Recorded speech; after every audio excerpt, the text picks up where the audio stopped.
anan ina so in gaya muku wata latifa. Mutane da yawa sukan kasa samun cin gara basar wata addu'a idan aka ba da ita wanda lakaninta na gaske ne ko daga alkur'ani ko daga sunnar annabi sallallahu alaihi wasallam sai gabata musu ba. Ina sake jaddada wannan, na sha gaya mu mutane abubuwan da suke hana kayi kuma bai yi ba abubuwa guda uku. Abu na farko shine rashin yaqini, kuma shine yake damun mutane da yawa. Ina rantse muku da Allah wanda raina yake hannunsa, rashin yaqini shine yake hana mutane da yawa cin gajiyar addu'a. Wato ana so idan za ka roki Allah wani abu ka yi a zuciyarka cewa da gaske ba Allah zai yi kuma sai ya yi, amma idan ka yi barin gwada to Allah ba a gwada shi. Ina fata kuna fahimta. Ko ni dan abin da aka yi ta yadawa wanda kwanakin baya na faɗa a Nijar na abin da Ibnul Qayyim ya faɗa akan mace idan tana naƙuda a rubuta mata akan ganye ko farkon suratu al-inshiqaq idan sama'un shaqqat ko kuma ƙarshen suratul hashr a bata za ta haihu duk yanda haihuwar ta ya gardama. To jarraba wannan tare da yaƙini shine zai sa mutum ya samu nasara, amma ba barin gwada ga shin yana yi ko baya yi, ba zai yi ba. Shine wata likita ta kira ni shekaran jiya nan ta ce wallahi malam ita gynecologist ce, so ranar ita ba ta duty sai aka ce ga wata nan abu ya rikici ta kasa haihuwa kuma ana shirye-shiryen kai ta CS, kuma in har yan uwa kuma ba su da kuɗin da za su iya ɗaukar nauyin ICS, saboda haka an yi inducing ɗinta an yi duk abin da za a yi ta kasa haihuwa. Aka ce za a yi CS suka ce wallahi su ba su da kuɗi. To kafin kai shirye kai za ka ɗauki nauyi kai likita? Shine sai ta ce to ga wani abu mai sauki ku gwada mana. Ai naji wanda ya ce kaza, su ba su da daman ma da za su iya rubuta. Ta ce ku karanta mata ƙarshen suratul hashr aya 3 nan. Shine ta kira ni ta ce wallahi malam abun mamaki yanzu na gaya musu kuma yanzu aka gaya mu wai ta haihu. Ana karantawa aka bata ta sha da ƙyar ma ta ɗan kurɓa tunda tana cikin faraman halin naƙuda kawai sai yaro ya fito abinsa. Ya ji sunan Allah. Ka lura ayyukan da muke yi a rayuwa akwai ayyukan da idan dai ba don bismillah ba sa da wani amfani gare mu daga an mutu. Ayyukan da duk dan adam yake yi wanda ake ce musu al'adat, ayyukan da suka shafi rayuwa, ci da sha, tafiya, bacci, hutawa, yin magana, sa tufafi, shiga gida, fita, zuwa kasuwa, hawa abun hawa, duk waɗannan abubuwa ne na al'ada wanda kuma da su muke rayuwa kuma muna yin su sama da yanda muke yin ibada ma.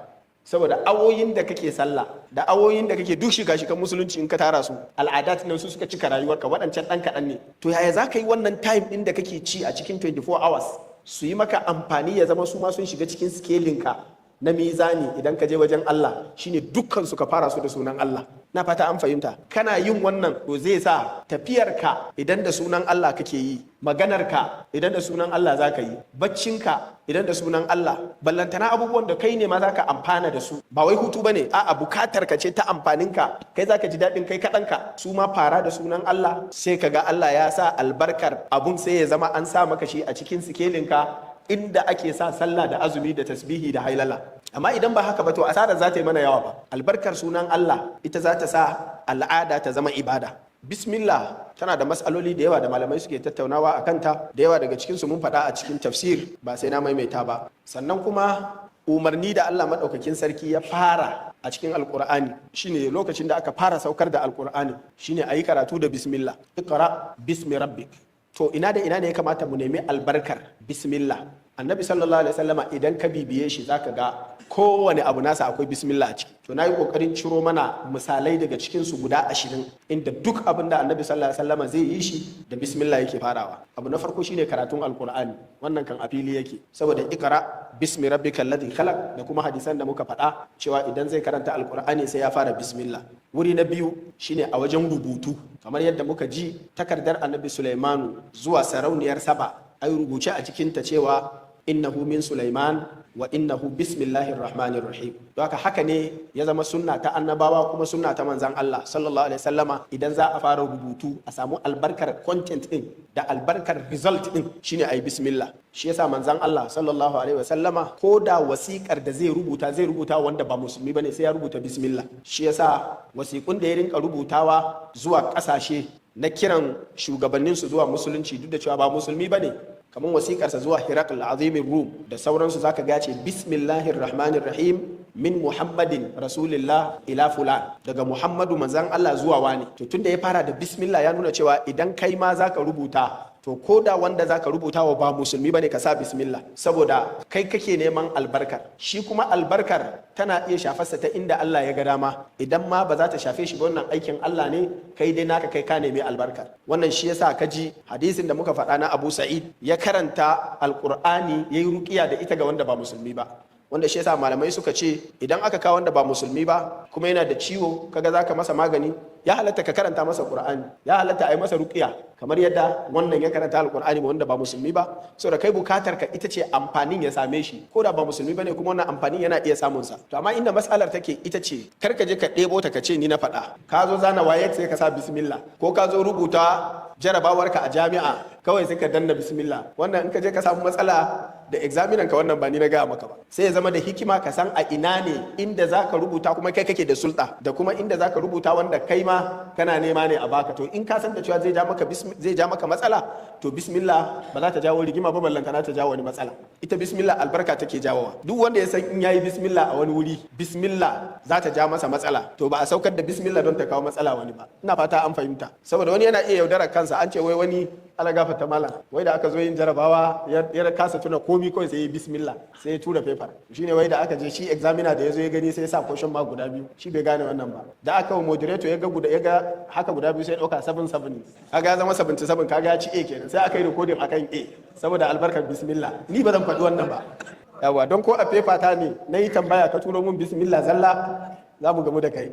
Wuri na uku shine idan mutum zai yi ibada. Ai kun san in ka tashi yin ibada za ka yi tsarki, za ka yi alola. Wajen yin tsarki ana shiga banɗaki. Manzon Allah sallallahu alaihi wasallam banɗaki zai shiga fa, kaga wurin kazanta ne amma da sunan Allah ake shiga. Haka ya tabbata cikin hadisin Anas cikin Bukhari da Muslim, annabi sallallahu alaihi wasallama idza dakhala al-khala'a qala bismillah Allahumma inni a'udhu bika min al-khubuthi wal khaba'ith. Wuri na biyar shine in ka fito in ka zo za ka yi alola. Shi ma manzon Allah sallallahu alaihi wasallama ya koyar ana yin bismillah, kuma shi ma yana yi kamar da hadisin Abu Huraira wanda Albani ya inganta shi a cikin Al-Jami'u Saghir, ya ce la wudu'a liman lam yadhkur ismallahi alayhi. Duk wanda ya alola ba sunan Allah to alolarsa ba ta yi ba. Wannan yana cikin dalilan da yasa wasu malamai suke gani bismillah tana cikin farillan alola. To amma wasu kuma suna ganin ma'anar la wudu'a kamil, babu alola cikakke tunda ba a fara da sunan Allah ba, amma kuma nafiyul kamal ne ba nafiyul siha ba. Wuri na shidda shine idan mutum ya zo cin abinci.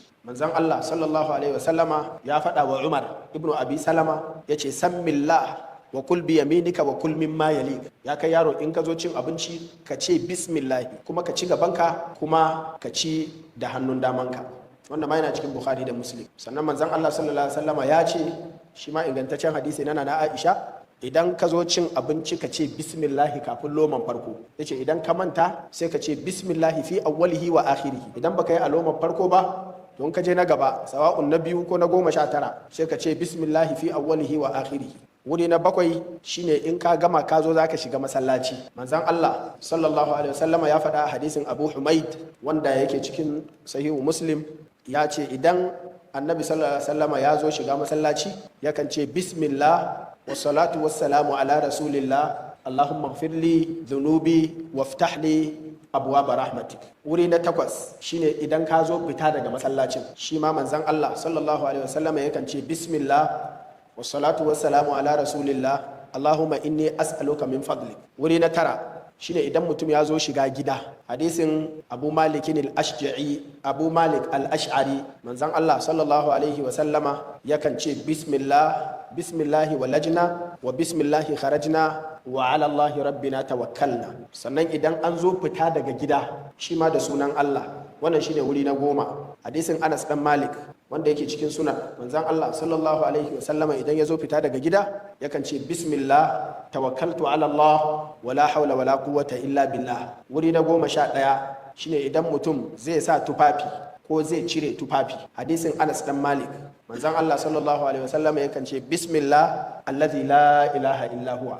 Wuri na 12 shine idan mutum zai hau abin hawa. Hadisin Ali ibn Abi Talib, Allah ya kare yarda gare shi, wanda yake cikin sunan, manzon Allah sallallahu alaihi wasallama idan zai hau abun hawa yakan ce bismillah walhamdulillah subhanalladhi sakhkhara lana hadha wama kunna lahu muqrinin wa inna ila rabbina lamunqalibun. To kafin ka karanta wannan addu'ar sai ka ce bismillah walhamdulillah kafin ka ce subhanalladhi sakhara lana hada. Wuri na 13 shine idan kana tafiya da abun hawan sai abun hawan ya ɓaci. Idan annabi sallallahu alaihi wasallam yana tafiya akan doki ko akan raƙumi sai ya zama yana so yayi tutsu ko ya gaji ko yana so yayi gardama, sai annabi sallallahu alaihi wasallam ya rinka ce bismillah.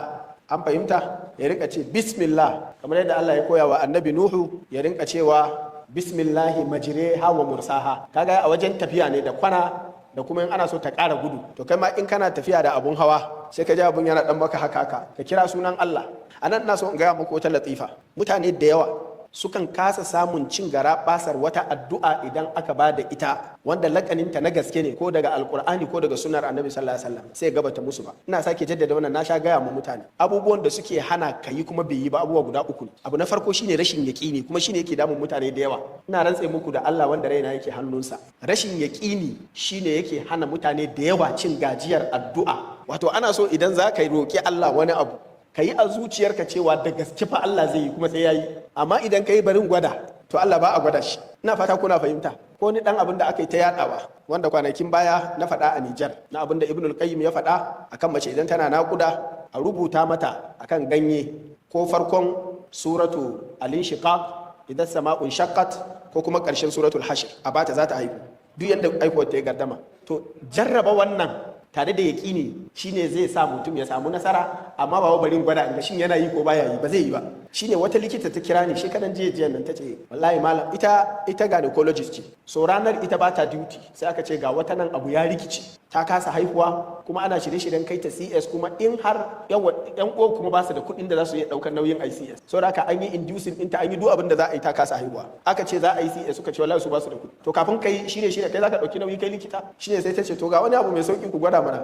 Ai naji wanda ya ce kaza, su ba su da dama ma da za su iya rubuta. Ta ce ku karanta mata ƙarshen suratul hashr aya 3 nan. Shi ta kira ni ta ce wallahi malam abun mamaki, yanzu na gaya musu kuma yanzu aka gaya mu wai ta haihu. Ana karantawa aka bata ta sha da ƙyar ma ta ɗan kurɓa tunda tana cikin faraman halin naƙuda, kawai sai yaro ya fito abinsa. Ya ji sunan Allah. Saboda haka abu na farko da yake hana da a wurin mutane da yawa su ci gajiyar irin wannan abun da ya zo daga manzan Allah sallallahu alaihi wasallam shine rashin yakini. Abu na biyu shine ka je ka faro wani abun da kuna da matsala da ubangiji, to in kuna da matsala da shi ta zai karbi addu'arka. Inna ma yataqabbalu Allahu minal muttaqin. Kai ya ce kai kaza ka ki, kai kuma yau ka zo ka ce kai a baka, ya zai baka? Kuna fahimta? Musamman kuma ya zama kana da matsala da shi akan cikin ka ya cika da haram, ka sa haram, kana zaune a gidan haram, kana cikin motar haram, yanzu ma kana so ka rubuta haram kuma kana addu'a wai Allah ya sa ka samu. Ai wanda duk zai maka wannan wauta ne, Allah kuma yana da wauta ne. Ba yadda za a yi, ya ce baya son kaza kai, kuma yanzu ma kana son wani abun da baya so ne, kuma kai ta roƙonsa shi kuma ya baka. Ai ba zai yi haka ba, sai dai kawai in istidraji. Sannan abu na uku shine idan kaga ka roƙi duk sun cika, to akwai ta kaddarar da tafi karfin wannan. To shi kuma nan Allah madaukakin sarki addu'a tana sa ya canza kaddara amma sai ya ga dama. Yanzu Allah gafarta malam sai ka zo ka ce in yi maka addu'a ka warke, kai kuma Allah ya kaddara wannan ciwon shine na ajali. Akwai addu'an da zama ka warke ne? Ai babu. Yanzu annabi sallallahu alaihi wasallam a cikin cutarsa ta ajali, nana Aisha ta ce yayi ta karanta kul huwallahu qul uzanna, shi ya karanta da yazo ba zai iya ba sai ita ta karanta masa, shafa masa. Ya hana shi barin duniya? Ya sa ya warke gaba daya? Ba zai warke ba. Amma akwai albarkar shi kuma nan sai a samu ladar karantawan. Don haka akwai ciwon da kaddara ta sa wannan ciwon ba za a warke ba. To waɗannan abubuwa guda uku su ne kaɗai za su iya sawa idan an karanta ba za a karɓa ba. Amma shi wannan na ƙarshen shi ba a karɓa ba ne fa. Akwai abin da za a maka ne wanda ya fi ƙarfin lafiya, sai a jira ka sai ka ji lahira ka je ka karɓa. Ina fata an gane. Shi yasa matan nan da ta ce wa manzon Allah sallallahu alaihi wasallama tana ciwon farfadiya a roƙa mata Allah ta warke. Sai annabi sallallahu alaihi wasallam ya ce ko dai ki bari a baki aljanna. Ashe kaddara Allah ta rubuta wannan matar ba mai warkewa ba ce, wannan ciwon shine ajalinta. Sai ta fahimci haka. Sai ta ce a bar mata a bata aljanna, amma a roƙa mata Allah kada ta rika tsiraici, amma ciwon ya ci gaba. Shi kuma haka aka yi, ta ci gaba da ciwon ta har zuwa ƙarshen rayuwarta, kuma tana da aljannan kamar yadda annabi sallallahu alaihi wasallam ya faɗa. To da warkewa da aljanna wanne ya fi maka? Saboda haka karka yi bakin ciki wai ka roƙa ba a baka ba, an baka amma ta inda kai kuma ya fi maka. Ina fata ana fahimta. To wuri na gaba inda ake yin bismillah shine kamar yadda na ce, idan abun hawa yana maka ba daidai ba kai ta karanta bismillah. Amma yadda na ce muku abun da zai sa abun ya aiki, in dai ba akwai kaddara ko kuma in dai ba akwai kaddara ba da tafi karfin wannan, kuma ba akwai wani abu na mani wanda Allah ya hana ba, to shine kawai idan baka yi da yaqini ba. Sannan wuri na gaba shine idan zaka yi bacci. Manzon Allah sallallahu alaihi wasallama idan zai yi bacci kamar yadda hadisin Huzaifa yana cewa bismika Allahumma, kaga wannan ai bismillah ne, bismika Allahumma amutu wa ahya zuwa ƙarshe. Wuri na 15 shine idan mutum zai kusanci iyali, nan kan na san kowa ma ya iya bismillah Allahumma jannibna shaytan wa jannibi shaytana ma razaqtana, har gauraye ma kai ma na san ka iya wannan addu'a. Wuri na 17 a wuri na 16 shine a cikin azkarus sabahi wal masa, saboda mutum ya zama ya wayi gari da sunan Allah. ya wuni kuma da sunan Allah. Shine wannan addu'ar ta bismillahi alladhi la yadurru ma ismihi shay'un fil ardi wala fis sama wa huwa samiul alim. Duk wani abin da kasan zai iya cutar da dan adam, idan dai mutum ya karanta wannan sau uku ba zai cutar da shi ba, in ji manzon Allah sallallahu alaihi wasallam. Ya faɗa sau uku, bismillahi alladhi la yadurru ma ismihi shay.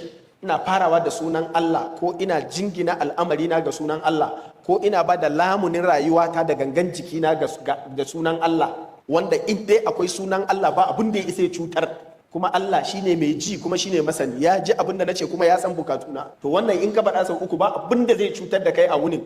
In ka faɗa saboda da yamma ba abin da zai cutar da kai har gari ya waye. Yaƙini shi zai jawo wannan ya maka aiki. Wuri na 17 shine idan za ka yi wa kanka ruqiya. Idan kana da ciwo da zaka karanta wa kanka wani abu don ka nemi magani, manzon Allah sallallahu alaihi wasallama yakan koya wa mutane idan mutum bai da lafiya ya ɗora hannunsa inda yake masa ciwo, sannan ya ce bismillahi sau uku, sannan ya ce a'udhu billahi wa qudratihi min sharri ma ajidu wa uhazir sau 7. Wuri na 18 shine idan za ka yi ruqiya wa wani. Wannan idan za ka yi wa kanka ne. Idan za ka yi wa wani, manzon Allah sallallahu alaihi wasallama lokacin da ya cuta, in ji Abu Sa'id al-Khudri, cutar sihiri da aka yi masa, kamar da yake cikin Sahih Muslim, mala'ika Jibrilu ne ya zo ya masa ruqiya. Da ya zo sai ya ce bismillahi arqika wallahu yashfika min kulli shay'in yu'dhika wa min sharri kulli nafsin aw aini hasidin Allahu yashfika. To sai da ya fara da bismillahi arqika. Don haka kai ma idan ka zo za ka yi wa wani ruqiya ko ka masa tofi, ka fara da bismillahi, musamman kuma in za ka yi wannan addu'ar bismillahi arqika. Sannan ya tabbata cikin hadisin na Aisha, yana cikin Sahih Bukhari, cewa annabi sallallahu alaihi wasallama ko shi kansa ko in an ka masa mutum mara lafiya yana da wani wuri da yake masa ciwo, musamman ciwo ba irin na zazzabi ba, ciwo irin na raɗaɗi, kamar a ce karaya ko ciwon ido, ciwo dai na zafi na raɗaɗin wani abu. To annabi sallallahu alaihi wasallama ya koyar da sai ka wato da siyawu a harshe a wannan yatsar taka ta dama, a yatsar taka ta wadda ake ce mata manuniya, sai ka sa yawu ka dangwala, sai ka dora a ƙasa. Kuna fahimta? Idan ka ɗaga ƙasar sai ka ɗora a wurin da yake ciwon, sai ka ce bismillah turbatu ardina bi riqati ba'dina yushfa saqimuna bi idni rabbina. Ana yin haka mutum zai warke in Allah ya yarda. Wannan idan aka kawo mutum bai da lafiya sai annabi sallallahu alaihi wasallam ya matsa haka. Ina fata an fahimta. Kar ku manta da wannan hadisi ne na cikin Bukhari. Idan aka ɗora aka ɗani yawu sai a ɗora a ƙasa, sai a ɗaga da ƙasar, sai a ɗora a wurin da yake ciwon, sai a faɗi wannan bismillah turbatu ardina bi riqati ba'dina yushfa saqimuna bi idni rabbina. Sannan wuri na 19 na kusa da ƙarshe shine idan za a yi yanka, fakulu mimma dhukira smullahi alaihi. Sannan wuri na ƙarshe shine idan mutum ya mutu za a sa shi a cikin kabari. Kaga bismillah ta fito da kai ran da za a haife ka, kuma bismillah za ta maka rakiya har cikin kabarinka. Hadisi ya tabbata daga Abdullahi ibn Umar, Allah ya kare yarda gare shi, manzon Allah sallallahu alaihi wasallama ya ce idza wada'tum mautakum fi quburikum, idan za ku sanya mamaci a cikin kabari to ku ce bismillahi wa ala millati rasulillah, a faɗa da sunan Allah, a ce bismillahi da sunan Allah za mu ajiye shi, kuma za mu ajiye shi akan addinin annabi Muhammadu sallallahu alaihi wasallam. To yan waɗannan fa'idoji Allah ubangiji ya amfanar da mu da su. Allah ya ba mu albarkar bismillah. Allah ubangiji kuma ya sa ta amfane mu duniya da lahira a cikin addini da harkokin rayuwa. Wa sallallahu wa sallam wa baraka ala nabina Muhammad wa ala alihi wa sahbihi ajma'in. Wassalamu alaikum wa rahmatullahi wa barakatuh.